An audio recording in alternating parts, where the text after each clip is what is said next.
माढ्याच्या विठ्ठलराव शिंदे सहकारी साखर कारखान्याची सन 2023-24ची 25वी वार्षिक सर्वसाधारण सभा आज शुक्रवार दिनांक 20 सप्टेंबर रोजी कारखाना स्थळावर पार पडली।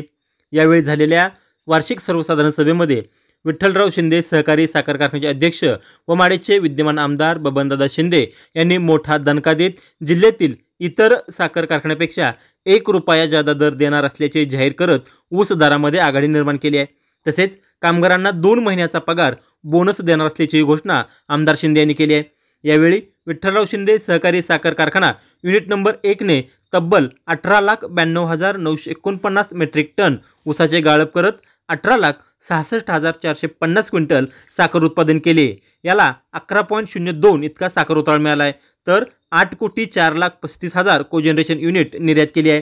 तर विठ्ठलराव शिंदे साखर कारखाना युनिट नंबर 2 करकम हा 151 दिवस चालला असून युनिट नंबर 2 ने 6,25,888 मेट्रिक टन ऊसाचे गाळप करत 6,63,900 क्विंटल साखरेचे उत्पादन केले असून या साखरेला 11.140% इतका सरासरी उतारा मिळाला असून युनिट नंबर 2 ने 2,37,46,192 कोजनरेशन युनिट निर्यात केली असल्याची माहिती आमदार शिंदे यांनी दिली आहे।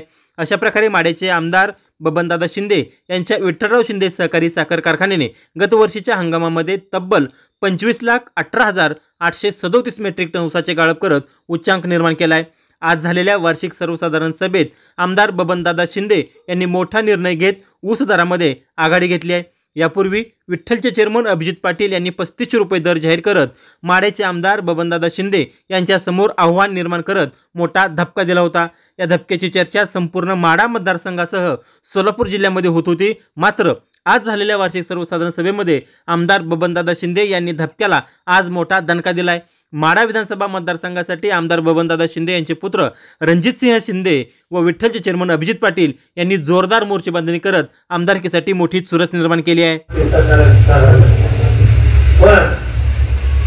विठ्ठलराव शिंदे कारखाना या जिल्ह्यातल्या कुठल्याही कारखान्यापेक्षा 1 रुपया जास्त दिली होती।